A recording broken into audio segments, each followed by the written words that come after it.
Welcome back to Math Dogs. If you're new to the channel, please comment, like, and subscribe. If you have any questions, please comment down below. Problem number 26 also asks you to predict an outcome given a linear equation.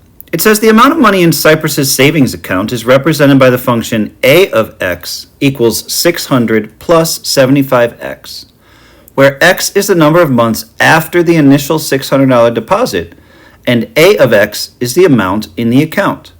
Cyprus deposits $75 each month after opening the account. How much money is in the account after 3 years?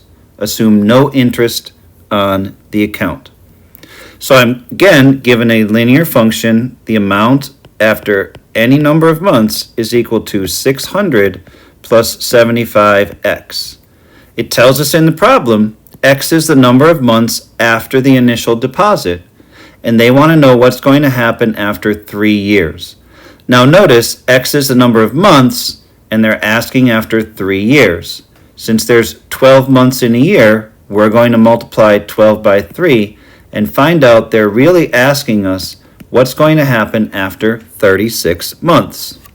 So that means in our function, the amount after 36 months, so we're going to allow x to equal 36, will be equal to 600 plus 75 times what x equals, which in this case is 36. Now we're going to use the order of operations to answer the question. First, we'll multiply 75 times 36. So 600 plus 75 times 36 is 2,700. When I add 600 plus 2,700, I find out that after 36 months, there will be $3,300 in Cyprus's account.